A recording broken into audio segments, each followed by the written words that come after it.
Tantor Audio, a division of Recorded Books, presents Doing Psychotherapy, a Trauma and Attachment-Informed Approach by Robin Shapiro. Narrated by Nan Mcnamara. Note to listeners: standards of clinical practice and protocol change over time, and no technique or recommendation is guaranteed to be safe or effective in all circumstances. This volume is intended as a general information resource for professionals practicing in the fields of psychotherapy and mental health. It is not a substitute for appropriate training, peer review, and/or clinical supervision. Neither the publisher nor the authors can guarantee the complete accuracy, efficacy, or appropriateness of any particular recommendation in every respect. As of press time, the URLs mentioned in this book link or refer to existing sites. The publisher and the author are not responsible for any content that appears on third-party websites. Forward. In this age of manualized treatments, online psychotherapy degrees, and internet addiction, a young therapist might get the impression that doing psychotherapy is like playing a video game. In actuality, psychotherapy in its truest form is a healing relationship, face-to-face, in real time, with a skilled and courageous therapist willing to go with their clients into the dark holes and painful spaces of their inner world. Despite the presence of some gurus selling quick fixes, the search for real teachers and serious professionals gets more difficult every day. In her brief yet compelling book, Robin Shapiro offers an antidote to the one-size-fits-all notion of psychotherapy. With the presence and warmth of a good teacher who has been there, done that, Robin Shapiro takes a deep dive into the issues at the core of psychotherapy. If you've had the pleasure of being taught or supervised by Robin, you soon realize that her brave, vulnerable, and no-nonsense approach to the human connection is not only educational, but refreshing and often inspiring. Robin's vision of growth, connection, and healing is a perfect match for the way our brains have evolved to connect and grow. Leveraging her attachment-based perspective and personal style, Robin connects with the listener in a way which provides the model for how to connect with clients. She offers practical strategies as well as frank talk. Modeling an open and supportive stance, her vulnerability successfully invites the listener to be open as well, thus benefiting from her teachings. This approach allows her writing to accomplish something rare in a professional text: the experience of having a teacher sitting next to you as you learn. This book accomplishes this through clear and concise writing, relevant references, and extensive clinical examples. Throughout, the book addresses general issues of therapy including ethics, boundaries, and diversity, as well as specific chapters on the common complaints which bring clients to therapy: anxiety, depression, and addictions. Her chapter on suicide provides the basic facts and a comprehensive list of questions and strategies for dealing with suicidal clients. I certainly wish I had something this useful when I was beginning my training. In a chapter of central importance, Robin focuses on affect tolerance. If someone is overly aroused, in other words, if their autonomic nervous system is on high alert, the brain's ability to learn and problem solve becomes largely inhibited. The primitive executive, with the amygdala at its core, exerts its veto power over cortical networks of abstract thinking, empathy, and self-awareness. This biological truth is supported by research in epigenetics, biochemistry, and neuroscience, not to mention what every elementary school teacher has learned from experience. By providing a chapter on affect tolerance and describing practical ways of helping clients regulate themselves, Robin gives listeners insight into a fundamental component of any and all successful psychotherapy. And although this book looks at therapy very broadly, Robin's expertise as a trauma therapist is evident. Whether you are just finishing your clinical training or a seasoned therapist looking for a refresher, the basic principles and practical advice here will help when working with difficult clients after periods of confusion, stagnation, and regression. Louis Cozolino, Los Angeles, 2019. Prologue. Welcome to an amazing profession. This book offers an introductory look at what there is to know about therapy, along with an in-depth explanation of many tools for dealing with the issues and different kinds of people you will encounter in your practice. I will cover how to do a session and a whole therapeutic process, how to connect deeply with every client who walks through your door, and how to use each therapy modality as a lens through which you may see your clients. I want you to know when to get support. I want you to become a lifetime learner of new modalities and to keep honing the ones you have. I provide clinical consultation to about 50 therapists each month. After 38 years in practice and deep training in many modalities, I run into the same issues in clients and in consultees over and over. New therapists often don't know how to start a session or end one. They may not know how to think about gender or depression or addiction. While this book can't cover every therapeutic issue in depth, it can give you some clues and a place to start. When you're done with this book, track down more books, trainings, and conferences whereby you can delve deeply into the material about clients, modalities, and therapeutic issues that interest you. Follow your interests and follow your clients' needs. In the meantime, know that you are on a steep learning curve. You'll learn in class, in workshops, and from books. However, your clients will be your best teachers. Watch them closely, listen to everything they say, and continually adjust your modalities and connection to meet each client exactly where they are. Don't see anyone as the problem. See them as attempted solutions that didn't work out. And don't forget to enjoy the learning process and the therapy process. The job can be enjoyable. Almost all people who do therapy are lovely, heartful, and serious about healing. What could be better? 1. What is therapy? Emotionally healthy people are capable of functioning in the world. They are capable of tolerating and regulating their emotions, attaching to loving people, understanding themselves and others, having fun, and finding meaning in their lives. People who come to therapy are having trouble with some or all of these functions. Psychotherapy is the treatment of clients with emotional and/or behavioral problems. It brings clients to emotional health via interactions with a trained mental health provider. Psychotherapists use their skills and their connection with clients to promote function, emotional regulation, healthy attachment, understanding, and meaning. Therapists help clients clear the embodied trauma that keeps them braced for danger. They help clients rewire old attachment responses, making new, connectable but discerning ones. They help put the client's functional parts in charge. They assist clients to choose assertiveness over passivity or aggression, to keep a mindful presence in place of dwelling in the past or on the future, to use engage skills for negotiating loving relationships and parenting, and how to process the grief when relationships change. From the first contact to the last session, good therapists are emotionally available, stable, and caring. They accept and respond to all of their clients' emotions, providing reparative experiences for people who lacked and still lack adequate responses in their social world. Some therapists challenge thoughts, for example, cognitive behavioral therapy, CBT. Some focus on emotion, accelerated experiential dynamic psychotherapy, AEDP. And some focus primarily on the body, sensory-motor psychotherapy, somatic experiencing. Still other therapists work with components of each of these, EMDR, CIMBS. Some therapies focus primarily on the therapeutic relationship as the transformational engine, dynamic therapies, CIMBS. A good therapist, regardless of primary modality, attends to each of these therapeutic components. Why do therapy?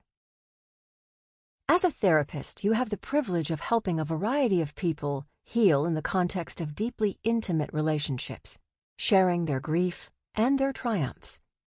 You get to master new therapies and new situations while taking part in people's transformation. And you get to watch your own affect, tolerance, skills, and understanding grow every day of your practice. In the meantime, you get to make a living and consort with great colleagues who are also dedicated to assisting people in their transformation. Here are some reasons given by specific therapists in response to my Facebook post, May 17, 2017. Elise S. Andre. What I love about psychotherapy is this. It's real work in association with someone. The aha moment of integration of a new understanding, transforming the life for the patient. The work itself is a mindful meditative dance, like a pas de deux. It is a gift. The patient is learning, and me too. And I am often amazed with the change occurring in front of me. Sherry Lindbergh. Sitting soul to soul with another human being, holding space, being mindfully present, and watching the magic happen. Shanna Zeitz. It forces me to be humble, hungry for further knowledge and continued progression, not only for myself or the client, but for the field of science. It makes me want to be better, a better version of myself that I can emanate to others and make astounding differences in those I serve. Sabrina Kabasi. Because with psychotherapy, sometimes miracles happen. Carrie McMullen. I love that I get to use both my scientific mind and my creative mind for this work, and that I get constant exposure to what's real in life. Most psychotherapists love their work. Most love their clients and are loved in return, even if people don't use that language. Therapy is about connecting and healing. This is what attracts people to and keeps people in the profession. 2. Therapy modalities. What therapies should you use? Short answer, as many as possible. Every therapy is a lens through which to diagnose, explain, and treat a problem. The more lenses through which you can see your clients, the more solutions you have for their problems. If you have only one lens, you may see some clients as untreatable. With many lenses, new solutions may appear. Jerome Frank offered 4 components of good psychotherapy. 1. An emotionally charged relationship. 2. A therapeutic environment. 3. A rationale or myth that provides a plausible explanation for the symptoms. 4. A procedure to resolve them. I'd like to add a 5th and 6th component. 5. Give experiences rather than lectures. And 6. Bring in somatic, cognitive, and emotional parts of experience into all interventions. Somatic therapies, eye movement desensitization and reprocessing, EMDR, ego state therapies, and many others connect with the whole self. When you are learning new therapies, look for which components of awareness they use, and prepare to add whatever the therapy leaves out. As you assess new clients, look through the lens of several therapies. With each, ask yourself, what defines this client's problem? What will this treatment do for this issue? Does this treatment even address this issue? Which treatment or combination will address all of who this client is? At the end of this book, there is a list of further resources for each modality. CBT. Cognitive behavior therapy, CBT, is a widely researched and widely used therapy that involves shifting clients' thinking about their issues, skill building, and practice shifting attention and mental gears. The CBT lens: how is this thought or feeling dysfunctional, and what do we do to change it? Interventions include thought stopping and replacing a negative or anxious thought with a better one, and repatterning by clients doing a new, more calming or effective behavior instead of the old dysfunctional one. Nearly all other therapies have some overlap with CBT, especially when discussing disturbing thoughts. CBT is the technique that is taught most in U.S. graduate schools and is the most researched. CBT focuses on distorted thoughts as the cause for procrastination, anxiety disorders, trauma responses, poor relationships, and negative feelings. It teaches skills for managing the thoughts and emotions that those thoughts can cause. Although CBT is used for trauma therapy, therapies such as EMDR and somatic therapies can be more effective since they bring in more components of the body and the brain. Dialectical behavior therapy, DBT, is Marsha Linehan's amalgamation of CBT and mindfulness exercises for emotional regulation. It's especially useful in the treatment of borderline personality disorder and extreme anxiety, and DBT groups are found in many inpatient and outpatient clinics. EMDR. Eye movement desensitization and reprocessing, EMDR, is also widely researched and validated. The most amazing thing about EMDR is that it makes the effects of trauma go away. It clears simple PTSD in a few sessions, and though it takes longer for EMDR to heal complex trauma, it still deeply impacts clients' internal experience and function. EMDR uses bilateral, back and forth, stimulation via eye movements, sounds, and/or taps on clients while they are attending to their thoughts, emotions, and sensations of dysfunctional memory networks to clear trauma, dissociation, anxiety, addictions, depression, eating disorders, psychosis, and a plethora of other symptoms. EMDR's founder, Robin Shapiro, teaches that EMDR sees clients through the lens of the Adaptive Information Processing, AIP model, which says that trauma, addiction, anxiety, and other disorders are stuck in the brain's neural network, unable to connect with networks that hold adaptive information, and that the bilateral stimulation connects adaptive, present-oriented awareness and emotions to that neural network. In EMDR's three-pronged protocol, clients focus on the first appearance of distress tied to a problem, clear it, and other past distress. Then they focus on current manifestations. Then they focus on how they might deal with future situations. Therapists new to EMDR are amazed at how quickly it can make symptoms disappear. After 13 years of using CBT and/or hypnotic techniques, I was astonished by EMDR's rapid and total eradication of PTSD symptoms. CBT helped the clients cope with the symptoms. EMDR made them go away. As I learned more, and EMDR, a newer therapy, developed broader applications, I was able to focus the EMDR lens at every presenting problem, including depression, anxiety disorders, relationship issues, chronic pain, immune issues, and addictions. However, straight EMDR is not enough for many clients. While it makes simple trauma disappear, EMDR is not sufficient for more complex trauma and dissociation. Many practitioners mix ego state interventions with EMDR to prepare clients for trauma processing and/or to assist in the processing of trauma. Ego state therapy.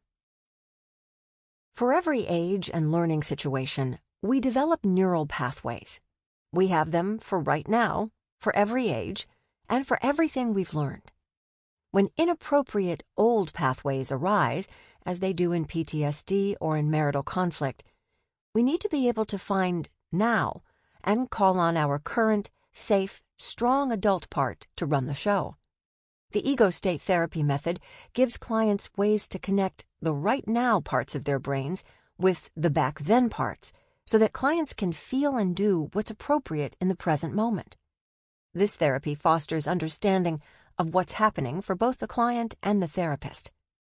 Ego state therapy gets the most functional parts of clients into executive control.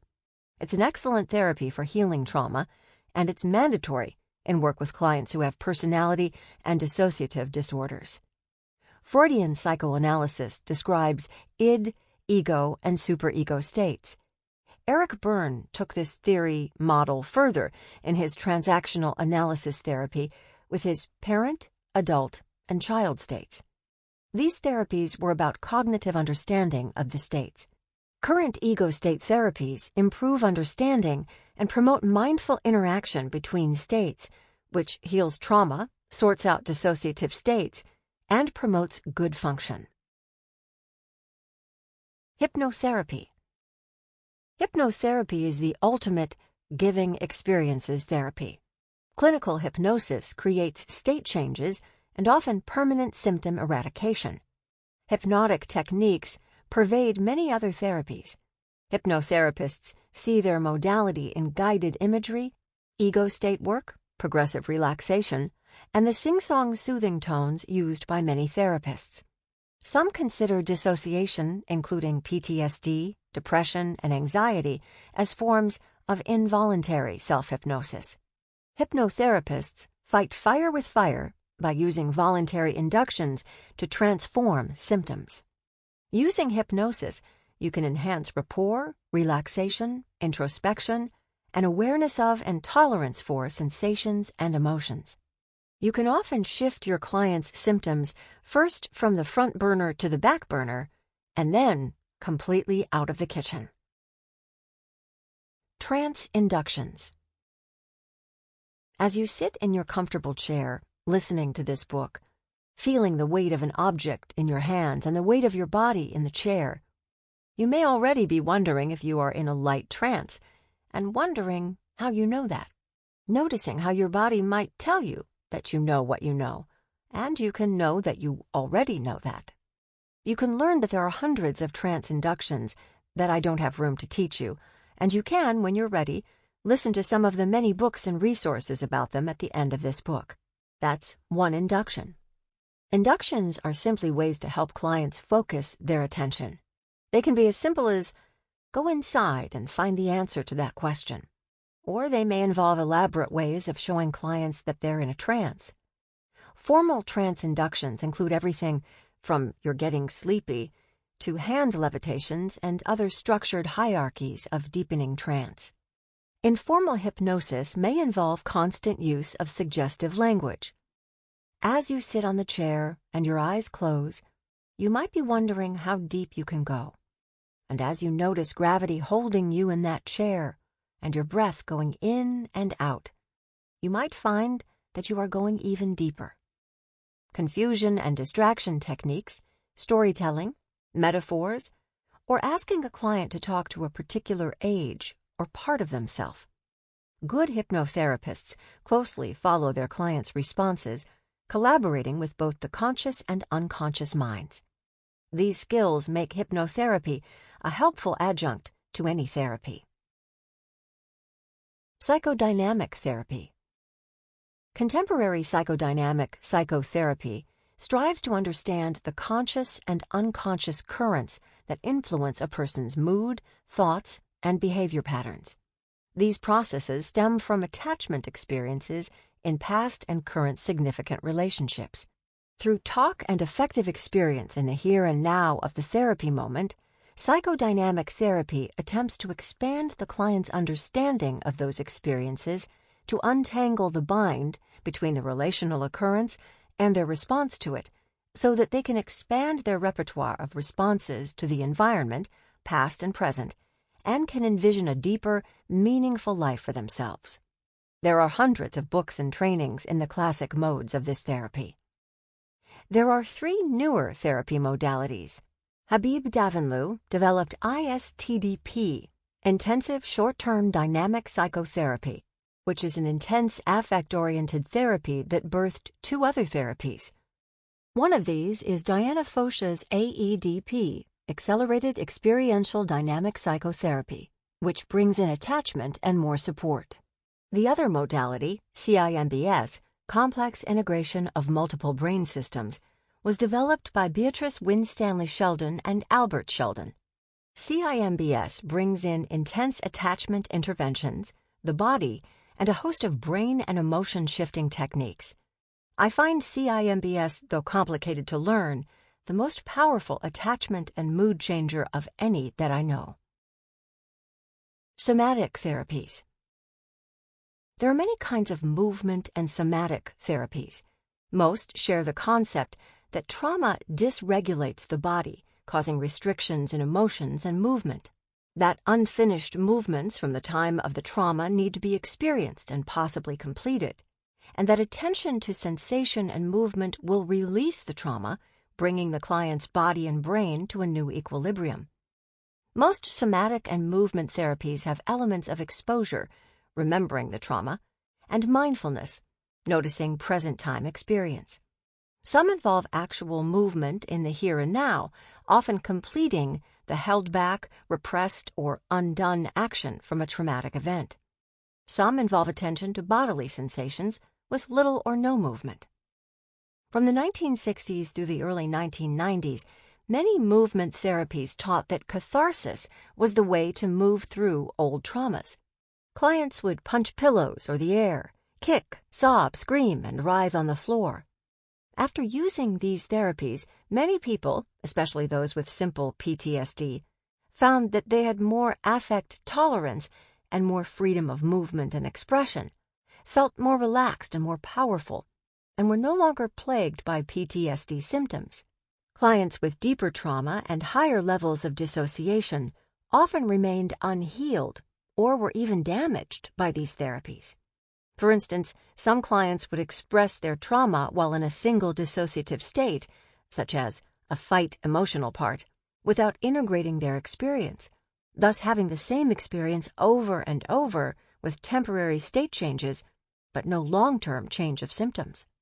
Others would decompensate to the point of hospitalization, or be triggered to act out old scenarios on unsuspecting staff or members of their movement therapy group.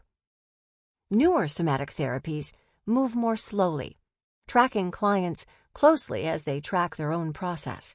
They often include relational or emotional holding by the therapist and have less emphasis on catharsis and more emphasis on rebalancing the nervous system through slow attention to sensation and affect. They are helpful for people who feel stuck, for processing trauma, for learning to feel, accept, and express emotion, and for combining with almost any other therapy. Somatic therapies include Peter Levine's somatic experiencing, which helps clients pendulate between positive innate orienting responses and the freeze response, or an active defensive bodily state. Clients are coached to stay with the subsequent shaking and release of pent-up energy. Then they are directed to notice the next bodily area of tension and holding. Clients might imagine running away or fighting back and note the body's response to their imaginal actions. Therapists continue this process until the tension and trauma reactions dissipate and the client is in a relaxed and energized state of equilibrium. SE is helpful for trauma, but lacks the attachment components necessary for working with many complex trauma clients. SE techniques work well in combination with attachment-oriented therapies and in the context of a good, containing therapeutic relationship. Sensory-motor psychotherapy, SP, which was developed by Pat Ogden in the 1980s and continues to evolve, is a body-oriented talking therapy that intentionally integrates psychotherapy and body therapy. SP helps clients stabilize, release, and heal the physiological symptoms of trauma, attachment failure, grief and loss, and developmental arrest by using a wide range of somatic interventions woven seamlessly into the psychotherapeutic process. Sharon Stanley teaches somatic transformation, which includes interpersonal neurobiology, attachment throughout the life cycle, healing dissociative disorders, and somatic therapy within a relational model of therapy. She integrates somatic processes with depth psychology and teaches a rich, somatically based, psychotherapy-informed way of working. Conclusion. Learn as many modalities as you can. You owe your clients the best and most suitable interventions for their issues, and you owe yourself the excitement of the new lenses, new methods, constant growth, and the knowledge that you are serving your clients in the best ways possible. Make sure you don't overwhelm yourself with too many trainings at once. When you've nailed one, then you can move on to the next. It makes the work more fun and much more effective. 3. How to start.